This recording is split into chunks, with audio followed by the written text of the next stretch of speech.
Dude, you got one? Yeah. Wait, how many do you have? Just one, you? Okay, no, this is not what you think. We're not doing anything illegal. We're just talking about freelance clients. I was working at an ad agency and openly talking about freelance work was frowned upon. It wasn't like there were any rules written down that said you can't freelance on the side, but the bosses wanted you to save your best work for, well, work. But at this place, it felt like everybody had a side gig, except me. I was like, how do you find these magical money-making machines you call clients? The older designers made it sound so romantic. They're all rolling in the cash, going out to lunch, coming back a half hour late. I need to get in on this. I was seriously jealous, but I had no idea where to even start. Then, out of the blue, former coworker emails me. He had a lead on a client. A real life, honest to goodness client for me. I'm so in. This was my chance. I really should have paid more attention at this point to the email my friend sent me. There was some important stuff in there I should have read really close. He may have mentioned this potential client was a kind of a handful and the last couple of designers bailed on him. I was like, psh, I got this. I really do got this. Spoilers, I don't got this. And a little known fact, if there was anyone on this planet less emotionally equipped to handle this, it was 25-year-old me. A more world-weary Brad knows that a client being fired by the designer is a huge red flag, but several designers. That's like being in a war and seeing a bunch of dead bodies over in one part of the field and thinking, maybe that means they cleared out the mines here already. I'll go this way. Also, YouTube, these are cartoon bodies. Don't Logan Paul me. These dead bodies are just a metaphor for my career. So anyway, I agreed to meet this guy for lunch. Everyone at the office was like, why are you wearing real pants and not jeans? Oh, you know, I felt like dressing up. They knew.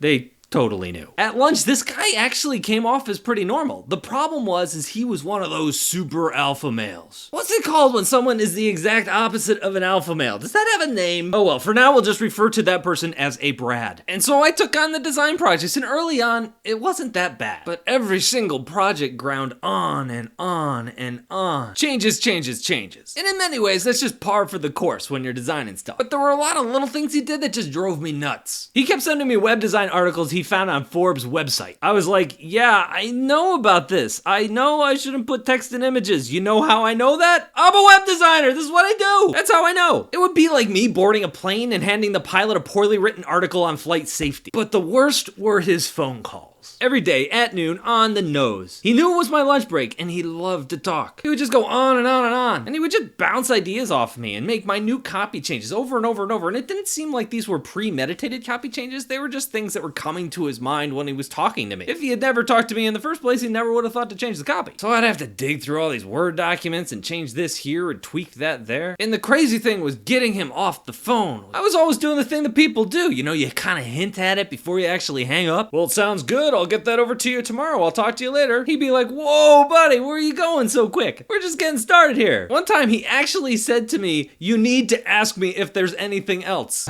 So, is there anything else? Of course there was more. Either he was really lonely and working at home, or he was just going out of his way to break me. Older, wiser Brad would have said something like, no problem, I'll talk to you for as long as you want. I just don't want to run up the cost of this project by wasting your time here on the phone, sir. But younger Brad just took it. I took it because I was making the big bucks. How much did I make? I don't know how much. Hold on, let me find the invoice.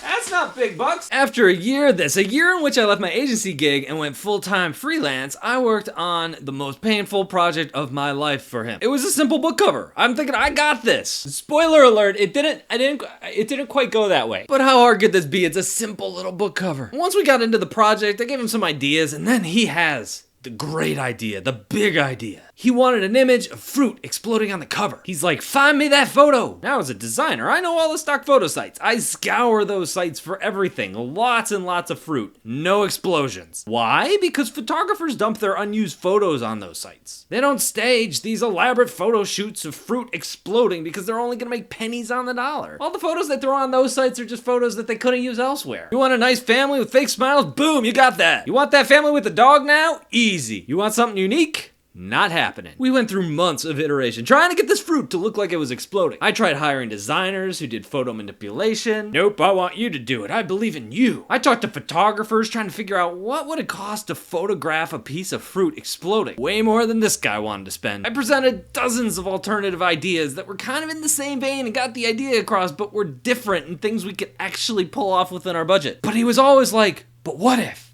we had this fruit and it was exploding? It's perfect. Go do it. I believe in you. And I not sure he actually ever believed in me. So at the beginning of the project, I quoted him like 20 hours worth of work. And by the end, months later, I'd spend way over 100. I had to send him an invoice. I ended up writing 25 hours on the invoice. Why? Well, I was young and stupid, first of all. I should have kept him up to date about the hours all along, but I didn't. Clients 101, as soon as you get close to the budget, you're like, oh, we're almost out of money, guys. Then they at least know. This has sprawled on for so long, I never told them that. But I didn't. Oh, I didn't. And at this point, I needed to get something out of this project. And he was cheap. I knew he wasn't going to pay for 100 hours worth of stuff. So I just tacked on a couple hours. When he got the invoice, he called. Of course, he called. And he was like, well, you couldn't make the fruit explode the way I wanted you to, so I think I should get a discount. I want you to take this invoice and throw it away. I want you to start over. Give me a price that you think is fair. Oh, and in the future, we're going to work on fixed bid projects. I don't want any more hourly rate estimates. I stewed for hours. What is fair? I felt like what I gave him was fair. So I started writing this email. I put 2 things in there. 1, I don't do fixed bid projects. 2, here's your new invoice. I changed the date and sent him the same exact invoice. It took about 2 months, but he paid it. And I learned a lot. It was painful. It was really painful, but I learned more about running my business and avoiding that kind of pain in the future than I ever would have, like reading some dumb article in Forbes.